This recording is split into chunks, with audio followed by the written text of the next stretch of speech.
नमस्कार, खबर समय जगत में आपका स्वागत है। मैं हूं आपके साथ अंकिता और आइए अब खबर देखते हैं विस्तार से। भोपाल भाजपा प्रदेश अध्यक्ष वीडी शर्मा ने पूर्व मुख्यमंत्री कमलनाथ पर निशाना साधा है। उन्होंने कहा है कि कमलनाथ झूठी बातें कर रहे हैं। कोरोना को लेकर कमलनाथ ने कोई भी बैठक नहीं ली थी। कमलनाथ सीएम पद से हटने के बाद से ही अधिकारी कर्मचारियों को धमका रहे हैं। यह कमलनाथ की हताशा है। कांग्रेस के कार्यकर्ताओं को अगर कोई परेशान कर रहा है तो कमलनाथ कोर्ट भी जा सकते हैं। साथ ही खाद के संकट पर कहा कि खाद की किल्लत मध्य प्रदेश में नहीं है। कांग्रेस के विधायक खाद के गोदाम में जाकर बोलते हैं लूट लो, यही कांग्रेस का चरित्र है। जब से भारतीय जनता पार्टी की सरकार उनके दुरावस्था के दौर को समाप्त करने के बाद बनी है, तब से कर्मचारियों को धमका रहे हैं और तब से मुख्यमंत्री बन रहे हैं। कभी 11 महीने कह, पहले भी 11 महीने कह रहे थे, अब फिर कहने लग गए। ये क्या है? ये उनकी हताशा है। कांग्रेस पूरी तरीके से खत्म हो गई है। आपने देखा होगा राहुल गांधी जी की यात्रा आ रही है, लेकिन राहुल गांधी की यात्रा में ही कितना घमासान है। ये उनकी आंतरिक तौर पर जो दुरावस्था कांग्रेस के अंदर बनी है, जिस प्रकार के हताशा उनके मन के अंदर आई है, कोई रेस्पॉन्स नहीं मिल रहे हैं, तो उनको यही लगता है। और कमलनाथ जी, आपको बिल्कुल स्वागत है जब भी आप आए, लेकिन इस प्रकार के झूठ रोज रोज आपको नहीं बोलना चाहिए। और कर्मचारियों को धमकाना, मैं तो कानूनन कहता हूं, कानूनन क्या, अगर आप कानून के अनुसार काम करते, किस कर्मचारी ने गलत काम किया, जाइए ना आप कोर्ट के अंदर, जाइए ना आप कंप्लेंट लेकर के कि कौन से अधिकारी ने, कौन से कर्मचारी ने आपके खिलाफ या आपके उन कार्यकर्ताओं के खिलाफ जो लूटने के लिए जाते हैं। गोदाम, खाद के गोदाम को लूटने के लिए प्रेरित करना विधायक खड़ा होकर के कौन सा कानून कहता है? और कौन सा कर्मचारी ने आपके ऊपर कार्रवाई कर दी? क्या ऐसे लोगों पर कार्रवाई नहीं होनी चाहिए? ये देश देखता है, प्रदेश भी देख रहा है आप क्या कर रहे हैं। इसलिए कर्मचारियों को धमकाने से कमलनाथ जी काम नहीं चलेगा।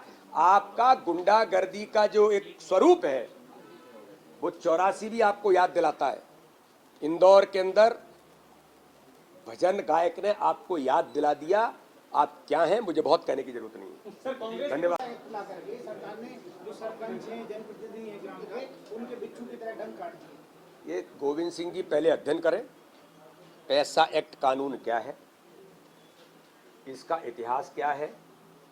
केवल बोलने से या केवल ये बिच्छू और डंक ये कह देने से, क्योंकि दिन भर वो बिच्छू और डंक का ही काम करते हैं, इसलिए उनको यही याद आ सकता है। जरा देखें, समझें और गरीबों के उत्थान के लिए कुछ काम करें। और मुझे लगता है कि अच्छा कोई काम अगर हो रहा है तो उस काम को पक्ष विपक्ष या कोई भी हो, एप्रिसिएशन करना चाहिए। कोई भी नेतृत्व हो सकता है। अरे आपकी सरकार थी तो आपने क्यों नहीं किया? दिग्विजय सिंह जी को बताना चाहिए कि उन्होंने इसे लागू क्यों नहीं किया था।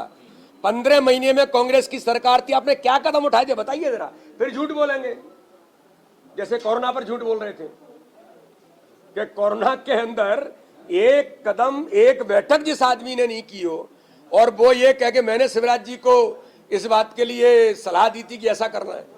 ये क्या है? भारतीय राजनीति में थोड़े बहुत मूल्य हैं अभी, और उन मूल्यों पर कमलनाथ जी को या उनके नेतृत्व को काम करना चाहिए। ऐतिहासिक काम, ऐतिहासिक कदम इस देश के अंदर जनजातीय समाज के उत्थान और विकास के लिए माननीय प्रधानमंत्री जी और माननीय मुख्यमंत्री के नेतृत्व में कल का दिन महामहिम राष्ट्रपति जी के आने के बाद ऐतिहासिक दिन बनेगा। राहुल गांधी बंद है, केवल कौन सा पोर्टल? जो खाद को लेकर पोर्टल चालू किया गया था वो बंद है। और दूसरा उनका ये आरोप है कि ये केवल बहाना है, जनता को बेवकूफ बनाया जा रहा है। मैंने फिर कहा, खाद को लेकर के किसी प्रकार की कोई प्रॉब्लम मध्य प्रदेश के अंदर नहीं है। कांग्रेस के विधायक खाद के गोदाम में जाकर के शटर खोल करके ये कह लूट लो, यही इनका चरित्र है। और कांग्रेस का भी चरित्र झूठ बोलने का है। दुरावस्था उनके दौर में थी, उनको लगता है कि कैसे अव्यवस्था फैलाई जा सकती है, तो अव्यवस्था की धोतक बन रही है कांग्रेस, जो दुर्भाग्यजनक है। कि राजनीतिक दल को जिम्मेदारी से काम करना चाहिए। और इस प्रकार के लोगों को, विधायकों को आपने लोकतंत्र में आप चुन करके आए हैं। आपको किसने अधिकार दिया कि इस प्रकार से आप लूट करके और लूटने का लोगों को आप प्रेरित कर रहे हैं, लोगों के अंदर इस प्रकार के भाव पैदा करने का प्रयास कर रहे हैं। इसलिए उनके खिलाफ कार्रवाई हुई है। और मध्य प्रदेश के अंदर इस प्रकार का कोई भी कुछ भी करने का प्रयास करेगा तो उसके खिलाफ कड़ी कार्रवाई होगी। कैमरा पर्सन शिवम कुशवाहा के साथ आदित्य सराठी की रिपोर्ट।